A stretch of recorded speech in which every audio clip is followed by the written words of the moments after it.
राधे राधे दोस्तों, हमारे चैनल चतुर्वेदी ज्ञान ज्योति में आपका हार्दिक स्वागत है। आप सब कैसे हैं यह बताने के लिए कमेंट बॉक्स में जय श्री राधे जरूर लिखें। राधे रानी की कृपा से आपका सब मंगल होगा। दोस्तों, आज हम आपको इस वीडियो में जीवित पुत्रिका व्रत का महत्व, पूजा की विधि एवं व्रत की कथा सुनाएंगे। साथ ही यह भी बताएंगे कि इस साल जीवित पुत्रिका व्रत कब शुरू होगा, कब यह व्रत किया जाएगा, यह भी हम आपको इस वीडियो में बताएंगे। दोस्तों, आप वीडियो को पूरा देखें, इससे व्रत पूजा की संपूर्ण व सही जानकारी आपको प्राप्त होगी। दोस्तों, जीवित पुत्रिका व्रत संतान की लंबी आयु और उत्तम स्वास्थ्य के लिए किया जाता है। यह व्रत निराजल व्रत होता है, यानी व्रत वाले दिन अन्न और जल कुछ भी ग्रहण नहीं किया जाता। कुछ स्थानों पर इसे जितिया भी कहा जाता है। इस व्रत के करने से स्त्रियों को संतान सुख प्राप्त होता है, उन्हें संतान का वियोग नहीं सहना पड़ता। उन स्त्रियों की संतान जीवन में सुख, समृद्धि व उत्तम स्वास्थ्य को प्राप्त करते हैं। जीवित पुत्रिका व्रत के प्रभाव से वंश वृद्धि होती है। यह व्रत मुख्य रूप से बिहार, उत्तर प्रदेश और नेपाल में किया जाता है, परंतु अब यह व्रत देश के कई हिस्सों में किया जाने लगा है। जीवित पुत्रिका व्रत यानी जितिया व्रत 3 दिन का व्रत है। यह व्रत 3 दिनों तक किया जाता है। पहला दिन सप्तमी को नहाय खाए होता है, दूसरे दिन निराजल व्रत और तीसरे दिन इस व्रत का पारण किया जाता है। यह व्रत अश्विन मास की अष्टमी को किया जाता है। सप्तमी का दिन नहाय खाए के रूप में मनाया जाता है। अष्टमी को निराजल उपवास रखते हैं, फिर नवमी के दिन व्रत का पारण किया जाता है। इस व्रत का पहला दिन सप्तमी के दिन नहाय खाए का नियम होता है, बिल्कुल छठ की तरह ही जितिया में नहाय खाए होता है। इस दिन महिलाएं सुबह उठकर नहाती हैं, सिर से नहाती हैं और पूजा करती हैं। वैसे तो इस दिन गंगा स्नान किया जाता है, लेकिन यदि आप गंगा स्नान नहीं कर सकती हैं तो आप घर के नहाने के पानी में थोड़ा सा गंगा जल मिलाकर स्नान कर सकती हैं। इसके बाद पूजा करें तथा व्रत का संकल्प लें। नहाय खाए के दिन सिर्फ एक बार ही भोजन करना चाहिए। इस दिन मीठा भोजन कीजिए। इस दिन सात्विक भोजन कीजिए। नहाय खाए की रात को छत पर जाकर चारों दिशाओं में कुछ खाना रख दें। ऐसी मान्यता है कि यह भोजन चील व सियारनी के लिए रखा जाता है। व्रत का दूसरा दिन खुर जितिया कहा जाता है। इस दिन निराजल व्रत रखा जाता है। जितिया व्रत के दूसरे दिन अष्टमी के दिन पूरे दिन निराजल व्रत किया जाता है। इस व्रत में अष्टमी तिथि विशेष होती है। इस दिन महिलाएं सुबह स्नान के बाद पूजा पाठ करती हैं। इस दिन निराजल व्रत रखती हैं। यदि आप निराजल व्रत नहीं कर सकते हैं तो आप फल व फलों का जूस पीकर भी यह व्रत कर सकते हैं। अष्टमी तिथि को प्रदोष काल में महिलाएं जीमूत वाहन की पूजा करती हैं। पूजा करने से पहले पूजा स्थल को स्वच्छ कर लें। गाय के गोबर से पूजा स्थल को लीप कर स्वच्छ कर लें। साथ ही एक तालाब वहां पर बना लें। उस तालाब में कुशा की घास को खड़ा कर दें। उसे ही जीमूत वाहन की प्रतिमा मानकर उसकी पूजा इस दिन किया जाता है। कुश की घास के जीमूत वाहन की पूजा की जाती है। धूप, दीप, अक्षत, पुष्प, फल आदि अर्पित करते हैं। इसके साथ ही मिट्टी और गाय के गोबर से सियारनी और चील की प्रतिमा बनाएं और उनकी भी पूजा करें। प्रतिमा के माथे पर लाल सिंदूर का टीका लगाएं। यदि चील या सियारनी की प्रतिमा आपसे नहीं बन सके तो आप मिट्टी के पिंड बनाकर उसकी भी पूजा कर सकती हैं। पूजा समाप्त होने के बाद आप व्रत कथा पढ़ें। इसके बाद ही आपका व्रत पूर्ण माना जाता है। व्रत के तीसरे दिन इस व्रत का पारण होता है। पारण वाले दिन सुबह जल्दी उठें। उठकर स्नान कर पूजा पाठ करने के बाद सूर्य को अर्घ्य देने के बाद ही आप अन्न और जल ग्रहण कर सकती हैं। मुख्य रूप से पारण वाले दिन झोर भात, मरुए की रोटी और नोनी का साग खाया जाता है। दोस्तों, आइए हम आपको इस व्रत की कथा सुनाते हैं। जीवित पुत्रिका व्रत पूजा के बाद यह कथा सुनना जाता है। इसे सुनने के बाद ही यह पूजा या व्रत पूर्ण मानी जाती है। जितिया का व्रत पुत्र व संतान की लंबी आयु के लिए रखा जाता है। इस व्रत की कथा सुनने से सभी महिलाओं को इस व्रत का शुभ फल प्राप्त होगा। आज हम आपको जीवित पुत्रिका व्रत की 3 कथाएं सुनाएंगे। पहली कथा जीमूत वाहन की है, दूसरी कथा चील व सियारनी की है। तीसरी कथा है महाभारत काल की। आइए हम आपको जीमूतवाहन की कथा सुनाते हैं। गंधर्वों के राजकुमार का नाम जीमूतवाहन था। वे उदार और परोपकारी थे।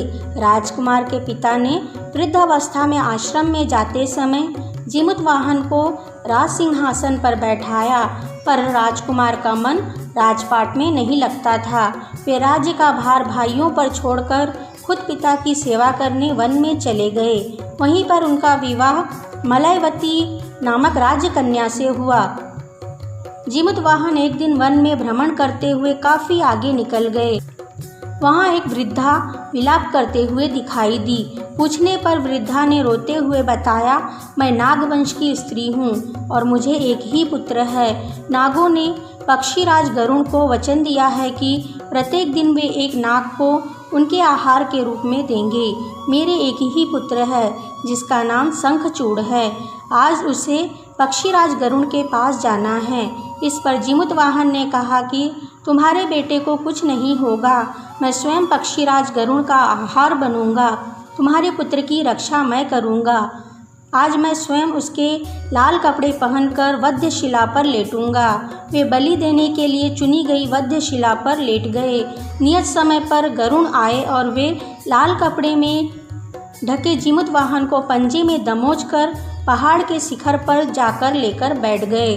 चुंगल में गिरफ्तार प्राणी के मुंह से आह निकलता ना देखकर गरुड़ जी आश्चर्य में पड़ गए। उन्होंने जीमूतवाहन से उनका परिचय पूछा। जीमूतवाहन ने सारा किस्सा कह सुनाया।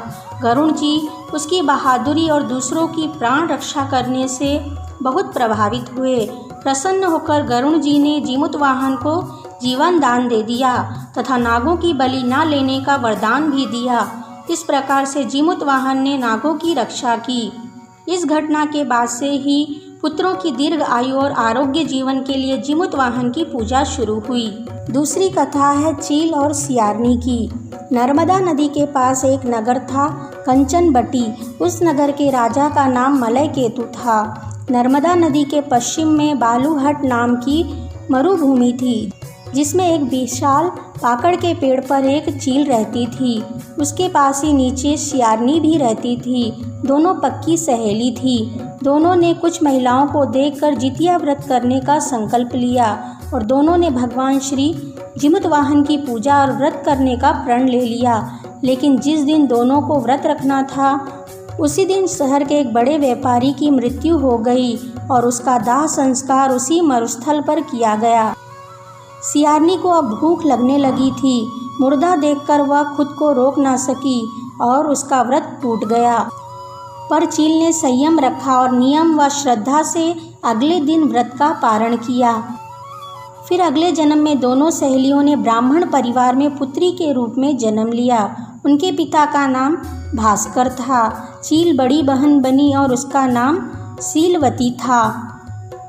शीलवती की शादी बुद्धसेन के साथ हुई। सियारनी छोटी बहन के रूप में जन्मी और उसका नाम कपूरावती रखा गया। उसकी शादी उस नगर के राजा मलयकेतु से हुआ। अब कपूरावती कंचनबटी नगर की रानी बन गई। भगवान जीमूतवाहन के आशीर्वाद से शीलवती के 7 बेटे हुए, पर कपूरवती के सभी बच्चे जन्म लेते ही मर जाते थे। कुछ समय बाद शीलवती ने 7 पुत्र बड़े हो गए। वे सभी राजा के दरबार में काम करने लगे। कपूरावती के मन में उन्हें देखकर ईर्ष्या की भावना आ गई। उसने राजा से कहकर सभी बेटों के सर कटवा दिए। उन्हें 7 नए बर्तन मंगवाकर उनमें रख दिया और लाल कपड़े से ढककर शीलवती के पास भिजवा दिया। यह देखकर भगवान जीमूतवाहन ने मिट्टी के 7 भाइयों के सर बनाए और सभी के सिरों को उनके धड़ से जोड़कर उन पर अमृत छिड़क दिया। इससे उनमें जान आ गई। 7 युवक जिंदा हो गए और घर लौट आए। जो कटे सर रानी ने भिजवाए थे वे फल बन गए। दूसरी ओर रानी कपूरावती बुद्धसेन के घर से सूचना पाने को व्याकुल थी। जब काफ़ी देर तक सूचना नहीं आई तो कपूरावती स्वयं बहन के घर गई। वहाँ सबको जिंदा देखकर वह सन्न रह गई। जब उसे होश आया तो बहन को उसने सारी बात बताई। अब उसे अपनी गलती का पछतावा हो रहा था। भगवान जीमूतवाहन की कृपा से शीलवती को पूर्व जन्म की बातें याद आ गई। कपूरावती को लेकर उसी पाकड़ के पेड़ के पास गई और उसे सारी बात बताई। कपूरावती बेहोश हो गई और मर गई। जब राजा को इसकी खबर मिली तो उन्होंने उसी जगह पर जाकर पाकड़ के पेड़ के नीचे कपूरावती का दाह संस्कार कर दिया। दोस्तों, तीसरी कथा हम आपको सुनाते हैं। यह कथा महाभारत काल की है। इस व्रत की कथा महाभारत काल से जुड़ी है। कहा जाता है कि महाभारत के युद्ध के बाद अश्वत्थामा अपने पिता की मृत्यु की वजह से क्रोध में था। वो अपने पिता की मृत्यु का पांडवों से बदला लेना चाहता था। एक दिन उसने पांडवों के शिविर में घुसकर सोते हुए पांडवों के बच्चों को मार डाला। उसे लगा कि ये पांडव हैं, लेकिन वे द्रौपदी के 5 बेटे थे। जब अपराध की वजह से अर्जुन ने उसे गिरफ्तार कर लिया और उसकी मणि छीन ली। इससे आहत अश्वत्थामा ने उत्तरा के गर्भ में पल रही संतान को मारने के लिए ब्रह्मास्त्र का उपयोग किया, लेकिन उत्तरा की संतान का जन्म लेना जरूरी था, जिस वजह से श्री कृष्ण ने अपने सभी पुण्य फल उत्तरा के गर्भ में मरी संतान को दे दिया और वह जीवित हो गया। गर्भ में मरकर जीवित होने की वजह से उसका नाम जीवित पुत्रिका पड़ा। यही आगे चलकर राजा परीक्षित बने। तब से यह व्रत रखा जाने लगा। इस प्रकार से जीवित पुत्रिका व्रत की पूजा विधि व्रत की कथा है। आपको हमारा वीडियो कैसा लगा हमें कमेंट में लिखकर बताइए। वीडियो अच्छा लगा हो तो इसे लाइक और शेयर कीजिए। हमसे जुड़े रहने के लिए हमारे चैनल को सब्सक्राइब करके रखिए। वीडियो देखने के लिए आप सभी का धन्यवाद।